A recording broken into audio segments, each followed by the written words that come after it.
भगवान श्री कृष्ण ने गीता में कहा है, कर्मण्याधिकारस्ते माँ फलेषु कदाचन। कर्म करते रहो, फल की इच्छा मत करो, क्योंकि फल तो विधि के हाथ में है। मैं कर्म करता रहूँगा, ये मेरा कर्म है जो भगवान ने निश्चित किया है कि आपको कर्म तो करना ही पड़ेगा। कर्म के बिना संसार में गति ही नहीं है। अगर कर्म नहीं करते हैं तो संसार में कोई गति नहीं।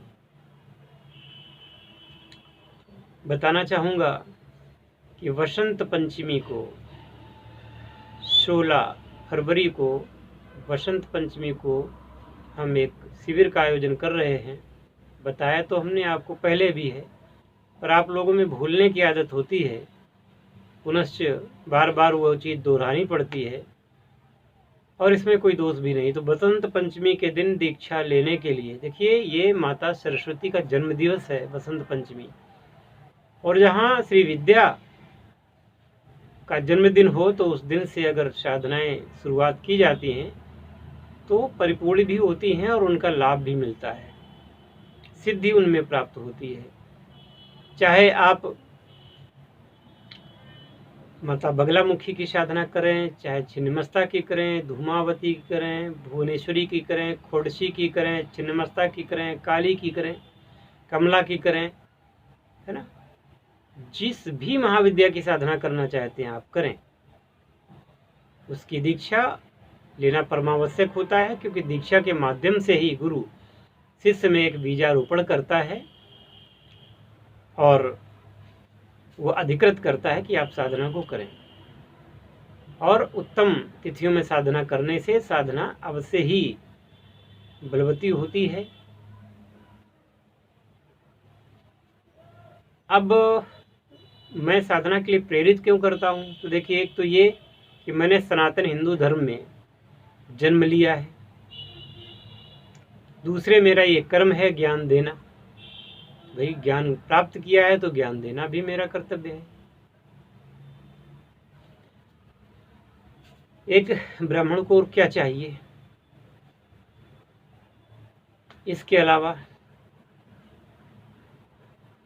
ये संसार में अगर इन साधनाओं का प्रकाश है, जैसे जितने लोगों को ना दिया जाए तो वो अप्रकाशित रह जाएंगे।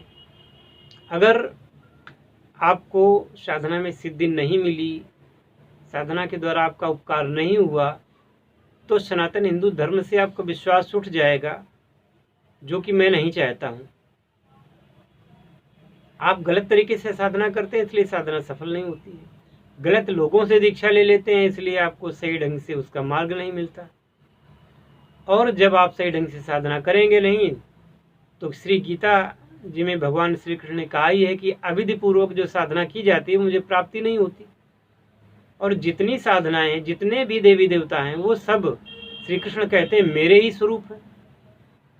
तो किसी की भी आप साधना करेंगे, किसी की भी देवी देवता की साधना करेंगे, तो उसमें भगवान उनकी निष्ठा, आपकी निष्ठा को उनमें दृढ़ तो करते हैं, परंतु प्रकारांतर से आप उन परमेश्वर भगवान श्री कृष्ण की ही आराधना कर रहे होते हैं। भले ही आप शिव की आराधना करें, माता जी की आराधना करें, गणेश जी की आराधना करें, कार्तिकेय जी की आराधना करें, ब्रह्मा जी की आराधना करें, सीता जी की आराधना करें, रामचंद्र जी की किसी की भी आप आराधना करें, और परमेश्वर जो एक हैं, चाहे उन्हें आप ऋषिकेश कृष्ण कहें, राम कहें, विष्णु कहें, परमपिता वो एक ही हैं। किसी की आराधना आप करते हैं तो भगवान श्री कृष्ण कहते हैं कि वो मुझे ही प्राप्त होती है, लेकिन उन विभिन्न रूपों में मैं आपकी निष्ठा को दृढ़ करता हूँ। अब बात आती है कि अविधि क्या है। अविधि ये है कि आजकल तमाम ऐसे लोग हैं, काहिल हैं, ना तो उनको ज्ञान प्राप्त करने की पड़ी है कि वो ज्ञान प्राप्त करें, ना उनकी अध्ययन में रुचि है, ना उनकी योग में रुचि है, ना उनकी जप तप में रुचि है। बस ये चाहते हैं कि कोई ऐसा शॉर्ट मार्ग मिल जाए, क्या कहते हैं, शॉर्टकट। और शॉर्टकट हमेशा खराब होता है। कम से कम साधना के मार्ग में तो शॉर्टकट खराब ही होता है। सामान्य जीवन में भी अगर सफलता के लिए आप शॉर्टकट अपनाते हैं, वो भी आपके लिए आपके जी का जंजाल बन जाते हैं। तो अगर वास्तव में साधना करनी है, वास्तव में साधना देखनी है कि ये है क्या है, इसका प्रभाव क्या है, तो साधना आपको करनी पड़ेगी और विधिवत दीक्षा लेकर के साधना करें, आपको सफलता मिलेगी। समय समय पर सुख समृद्धि विज्ञान चैनल के द्वारा उत्तमोत्तम साधनाएं बताई जाती हैं, बताई जाती रहेंगी। और ये साधनाएं बनाई ही इसलिए गई हैं, हमारे ऋषियों ने, मुनियों ने, मनीषियों ने इसलिए इन साधनाओं को बनाया है कि आप उनके द्वारा अपने जीवन के मार्ग को सुगम कर सकें। जीवन का मार्ग हमेशा से ही कंटकाकीर्ण रहता है, और चाहे भगवान स्वयं इस नर शरीर में आए हों तो इन कंटकों का उन्होंने शाप न किया है। जैसे कि भगवान श्री राम को 14 वर्ष का वनवास हुआ, उनकी पत्नी को रावण ले गया, तो युद्ध करना पड़ा, तमाम ऐसी बातें हुई जो कि कंटकाकीर्ण मार्ग को बनाती हैं। ये मानव जीवन में आने पर ये सब होता ही है। इसी प्रकार से भगवान श्री कृष्ण धरा पर आए तो सबसे सर्वप्रथम तो सामना उनका हुआ कि वो एक कारागार में पैदा हुए, तत्पश्चात माता पिता से विलग हुए, दूसरी जगह रहे, वहाँ पर भी कंस ने तमाम राक्षसों को भेज करके उनके ऊपर आक्रमण करवाए, लेकिन उन्होंने उनका प्रतिकार किया। तो चुनौतियाँ, समस्याएं तो जीवन में रहनी ही हैं, और उनको काटने के लिए भगवान नाम सर्वश्रेष्ठ है। तो उत्तमोत्तम उन्नतिपूर्वक अच्छी साधनाएं करने से आपका यह लोक तो बनता ही है, इस लोक में तो आपके जीवन में खुशियां आती ही हैं, परंतु मृत्युपरांत जब हम इस शरीर को छोड़ करके जाते हैं तो उत्तम लोकों की प्राप्ति होती है। सज्जनों, आप बुद्धिमान हैं, आप चतुर हैं, आप निरक्षिर विवेक वाले हैं, आप अच्छे और बुरे में फर्क कर सकते हैं। तो ये तो आप जानते ही होंगे कि जैसे आजकल बहुत कुछ ऐसी कुप्रथाएं चल रही हैं, बलि प्रथा हो गई, जैसे किसी जानवर की बलि देना, है ना, देवी देवताओं को शराब, और ये सब इस वाम मार्गी पद्धति से जो साधना करना, इस प्रकार की बातें होती हैं। यह जो आप अपने भोजन में उल्टी सीधी चीज़ों का प्रयोग करते हैं, अपने भोजन में आप, है ना, बासा भोजन, क्रमयुक्त भोजन और शामिस भोजन जिसको कहते हैं मांसाहार, है ना, ये सब जो अगर करते हैं तो जो पाप कहे गए हैं, जो पाप हैं, उनको करने के बाद भी आप उम्मीद करेंगे कि आपको स्वर्ग लोक की प्राप्ति हो और स्वर्ग में आपका स्थान सुनिश्चित हो। ऐसा संभव है क्या? ये धर्म कर्म इसलिए बनाए गए हैं कि आप इन धर्म कर्मों को कर करके अपने पापों का क्षरण कर लें और सफलता प्राप्त करें इस जीवन में भी, और अगले जीवन में भी आप सुखी संपन्न रहें।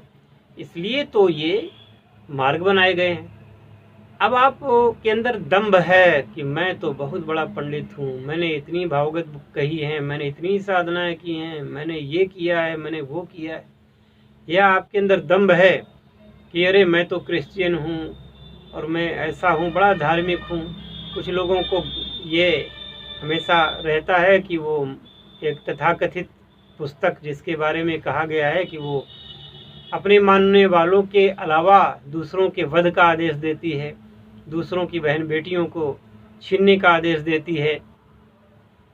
तो ऐसी पुस्तकों का परित्याग करना चाहिए और ऐसे पंथों का भी परित्याग करना चाहिए। ऐसे धर्म कहा जाता है लेकिन वो धर्म है नहीं, ऐसे धर्मों का भी परित्याग करना चाहिए। शुद्ध सनातन धर्म जो है ये भले ही आकर्षक ना लगे आपको, बाहर से हो सकता आकर्षक ना लगे, लेकिन जब इसको आप जीते हैं, जो आत्मिक शांति आपको मिलती है, जो जीवन में सुगमता प्राप्त होती है, वो कहीं नहीं प्राप्त होती। इसलिए साधनाओं में रुचि रखें, साधनाओं को करें, साधनाओं को आजमाएं, तो कम से कम कैसे आपकी समस्या दूर नहीं होती। आप साधनाओं को आजमाइए तो अब मोती चाहिए, सागर में कूदना पड़ेगा। है ना।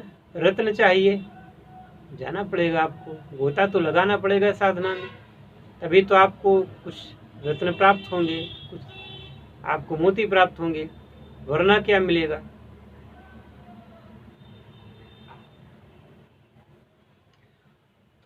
पूरा विश्वास है कि वसंत पंचमी शिविर में आप भाग अवश्य लेंगे, चाहे आप प्रत्यक्ष रूप से आकर के भाग लें और चाहे अप्रत्यक्ष रूप से भाग लें, वीडियो कॉलिंग वगैरह के माध्यम से दीक्षा लें। अगर इतना कर लेते हैं तो आपके जीवन में आपके प्रसन्नता खुशियाँ आएंगी ही आएंगी। ये कहने की बात नहीं है, ये अनुभव करने की बात है। कुछ चीज़ें अनुभव करने की होती हैं। बिजली को आप देख नहीं सकते, आप इलेक्ट्रिसिटी के करंट को देख नहीं सकते, पर उसी करंट से जो दिखाई नहीं देता, इससे बड़े बड़े कारखाने चलाए जाते हैं, बड़ी बड़ी फैक्ट्रियाँ चल रही हैं, है ना। भारतवर्ष का तो पूरा ट्रेन का सिस्टम बिजली के द्वारा ही चल रहा है। आपको तार दिखाई देते हैं, आपको बिजली नहीं दिखाई देती। इसी प्रकार से साधनाओं की शक्ति आपके जीवन में जरूर प्रकाश करती है। वो दिखाई नहीं दे कोई बात नहीं, लेकिन वो प्रभाव अवश्य रखती है। आने वाले समय में आप इसके साक्षी होंगे। या आपने साधना की थी और उस दिन से आपका जीवन बदला था। हरिओम, जय श्री कृष्ण, हर हर महा